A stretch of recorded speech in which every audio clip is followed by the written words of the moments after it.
Hi, my name is Monica. I am the flute teacher for the Contra Costa Music Guilds. And today we wanted to talk to you about this new technology that we're going to be offering to our students called Cyborg Lama. The reason we're offering this is we wanted to give our students the experience of playing in an ensemble for many reasons. Once, it's nice to play with others and hear yourself outside of just your one solo part. So we can layer up and have a full flute choir, we can have a full string ensemble, and it's just going to be great. Some of the benefits to playing with other people in an ensemble are that you get to really experience what a performance would be like when you're recording it. So when you're recording something, you have to go from beginning to end with as minimal mistakes as possible, right? Because that's the goal of a performance.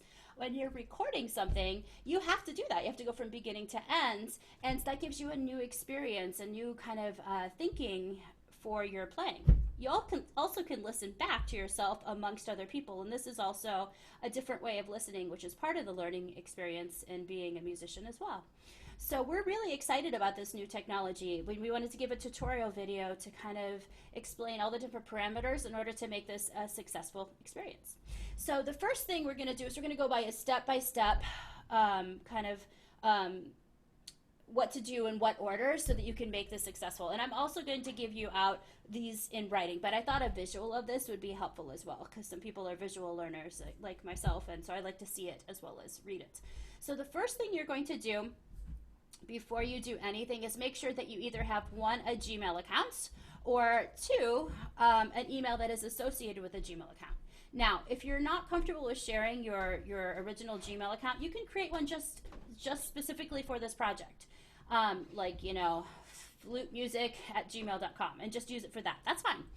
The reason you need a Gmail is because this is a Gmail Suites app technology that's going to make it so we can share files together, so that the end result, we're all going to be playing together at the same time, and we can have 75 people playing at one time. So you must have a Gmail or Google accounts to do this. If you don't, here is a simple way to do it. I'm going to show you step by step today, and that is step number one, because it's really important. So if you do not have one, go to this website and create a Google account. So I'm going to create a Google account. You're at accounts.google.com. You can put in your name. You can put in your Gmail. You can instead say, I'd like to use my email that I already have. I don't want to create another email. If you're like me, you have too many emails. So that is step number one. It's an essential. And then send it to your teacher, of course, so they have the same exact email, so they know where to invite you to. Step number two is you must have a Firefox browser. That is a browser that you can download for free. You can do it on Google Play Store if you're on a Chromebook, or just go to firefox.com for the download to Firefox. Just download Firefox. You can just put in Google Firefox browser. It will pop up some places to download it. That is step number two. We must use all the same browser, and it works best on Firefox browser, so that we can all have the same parameters, again, to be playing together. That's important. Okay, step number three is sign up for a free account using that Google email, very important, on Cyborg Lama info. So it's going to look like this. Sorry, let me find that here. Cyborg Lama. Okay, so you're going to go for signing up first. You're going to sign up, and you're going to create the free account. Your teachers have already got a paid subscription. So as part of that subscription, we get to have co-licensors for the bigger projects. Now, something cool about this is that during the free version, you can create your own projects just with you. You can't collaborate with other people, but you can create it just with you. So say you had a flute trio that you wanted to practice on your own. You wanted to record part one, part two, part three. You can do it in this free Cyborg Lama trial. It's super cool. So you could either wait for our bigger projects or do it on your own for the free trial. Okay, so that was step number three, is just creating a free Cyborg Lama account. Okay, so once you do that, you're going to go to your homepage. So I'm going to switch on over to my Firefox browser because I already have it up. So, oops, I'm going to go back because I want to show step one of this. Sorry. So, before I do that, let me talk about a couple other super essential things. Let me stop share screen. I'll get this here. So the other thing that you want to make sure before you even do anything else is make sure you have wired headphones, okay? literally the wire is what we're talking about. They can go over your heads, or they can be earbuds, but not a Bluetooth technology. It's not going to work. It's not going to work with the recording. Also, make sure that you, when you do get to the recording experience, that you don't record with just your speakers on. So like you can't listen to it, because what you're going to get is the final project. Your mic is going to pick up all the other instruments and the microphone, and we don't want that in the final recording. We just want you. Preferably, if you can find a nice quiet space to record, that would be ideal, so that there's not a lot of background noise. That'll give us the best recording experience for that. So those are kind of step number 5 and 6, is make sure that you have the wired headphones. Okay, so let me go to the home screen for this. Let me share my screen. Okay, so now I'm on Firefox browser, and I'm at my what's called my home page. I would suggest that you go and bookmark this first, so that you can always find this page. It's going to bring you to this page right here, and you can bookmark it on Firefox by hitting this little star, and then your library right here. You can just go to the library, and it'll say your recent bookmarks. Okay. The next thing that you're going to do before you even open anything is calibrate your microphone. Okay, I will do that right now. I'm going to hit the word calibrate up here, and it's going to give the screen, and it gives you kind of step-by-step instructions. Make sure it's silent, turn up your headphones, and then what you're going to do is place your headphones next to your microphone. So for me, I have a separate microphone right here, and I would, let it go as soon as I hit the calculate. So you have to hit the calculate. I put it right here. You're going to hear a little teeny beep, beep, beep, beep, beep. You wait until it's done, and then you hit save. This is what my latency, which is kind of the communication, the delay in communication, I should say, between the headphones to the microphone. And this is the magic for this program. It's going to make it be what's going to keep us all together, because everyone is going to have a slightly different calibration between their microphone and their speaker, and that's okay. So after you do that, you're going to press save, and I'm just going to go back. I'm going to hit the back browser since I didn't officially do that step. And then you're at your home page once again. Let me just say that there's a couple things. I don't think this managed subscription will be on yours. If it is, don't worry about it, because there's no management to be done with the free trial.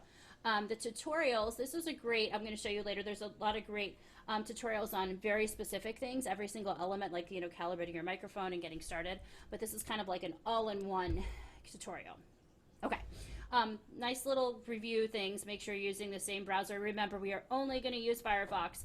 Wear the wired headphones, and never tell Firefox to remember your equipment settings. So it does ask you once before I start recording what your microphone you want to use is. If you have multiples like me, you might want to choose the microphone that you want to use. Okay, next step up. Oh, one little thing: you don't need an external microphone. If you don't have a wired microphone, use the microphone that's in your laptop or your phone, and you would do the same thing. You would bring your earphones to where the microphone is in the computer, and that would calibrate the microphone here. So I'm going to open one of the projects that I was doing before. Let's see, this is a trial I was doing for my flock of flutes, and I'm going to hit open. I'm going to be patient as it thinks about all the files that I put in it, and it brings it up. Okay, so this is kind of once you get to your project, what it's going to look like. Right now, I am giving everyone their own name to make it super clear of what and where you're going to actually be recording to. Eventually, in the future, I might just put parts. I might put part 1, part 2, violin 1, violin 2, and then you would find that part and record that. Okay, so there's a couple different modes that you can do. There's the practice mode, in which you could just practice your recording and it's not going to save it. But where we really, really want to go is this collaboration. So the collaboration screen is what you're going to actually record, because we're collaborating together.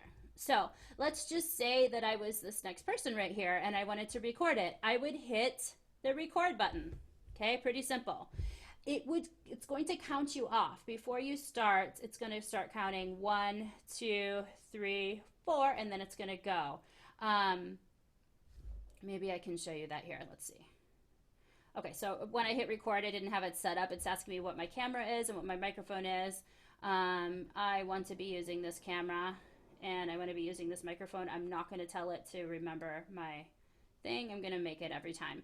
That was the suggestion they used. To be honest, I don't know why, but that's their thought. And it's going to click me off. 2, 4, and then I would start. So, and I notice that when I am moving my mouse right here,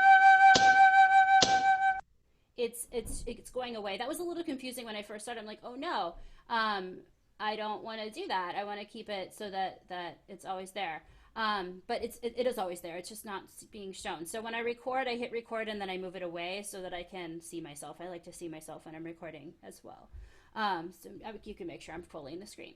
Okay, the next step, let's just say that was an actual performance and I was happy with it, is first I would probably play it back. I would play it back and hear that. Well, why not?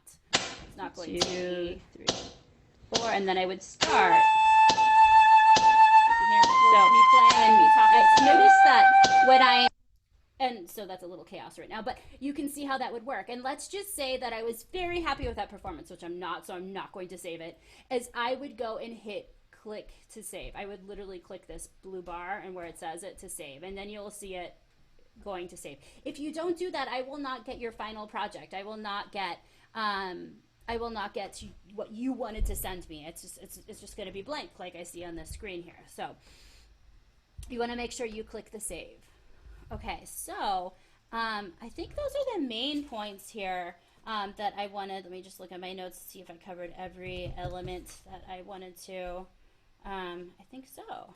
So at the end of that, that's it. You don't have to go to your Google Drive file and do anything funny. The only thing you needed to do was connect us to the Google Drive so that it knows how to communicate sharing the files. I'll handle everything else there. So you don't re-upload anything to Google Drive. Don't do anything like that. Just record your part in Cyborg Lama only. And there's going to be some trial and error. So the first couple of projects, I'm assuming it's going to be a learning experience, but each time you do it, it should get easier and better. And then you can concentrate more on the learning experience or the performing experience rather than the learning experience of using a new technology. But this is part of technology, right? Is that we have to do some trial and error in order to find the best settings and the best place for our microphone in order to make the sound right. Maybe I can go over just that a little bit, is that if you're recording really, really close to your microphone, it's not going to sound so good, especially flute players. We're going to get the wind sound. A few feet is probably good. So most of our microphones are probably on the actual computer, and that's fine. So if I'm standing really close to the computer, it's not going to be so good. I would probably back off about here and then record. There's also some settings that you can do within your computer or phone themselves in order to adjust the microphone level. So, you might not want it at max, because if it's max, it could kind of sound a little harsh. And this is where your ear is going to come in. This is part of the learning experience too. If you listen back and go, oh my gosh, my instrument sounds kind of metallic and really loud and like it's distorting a little bit, a lot of times that's just you overloading the microphone, meaning that you're either too close to the microphone or the microphone is too high. So I can do this by changing my audio settings. I'll show you from a MacBook what that looks like. Share my screen again. From my MacBook, what I would do is go to my Apple symbol up here and go to System Preferences. And then they always have the search bar, which I think is really good. Then I go to Sound. That makes sense. And you'll see that I have all these different microphones, but it'll tell me how far up that microphone is. Now, on this microphone, I have a gain level I adjust directly from here, but let me go to my external microphone. I probably shouldn't have that up that high. Well, here it is, the input level. Oh, that's about 50%. That's probably pretty good. Oh, it doesn't show on mine because my gain is on this one. That makes sense. So for most of us, it's the external microphone, and you can adjust the slider to make it more or less. So if it was distorting, you can see that my voice, if I bring it up here, it's going like all the way up to this section. That's probably going to distort. I can pretty much guarantee that that's going to be a little bit distortion. But over here, it's not going to be enough at all. So I have it up to like the mid-range there, and that's perfect for me. Um, so I would keep it about mid-range to get the ideal setting for that. So you can play with those parameters as well. That's separate than in any of the other technology things that you're going to be using. So hopefully you find this helpful. You can always reach out for questions. We have a email, either email your teacher or music at ContraCostaMusicGuild.com. And we'll try and clear that up because we want you to have a great experience and a great musical ensemble experience virtually for this next new year. Okay, so I will see you soon.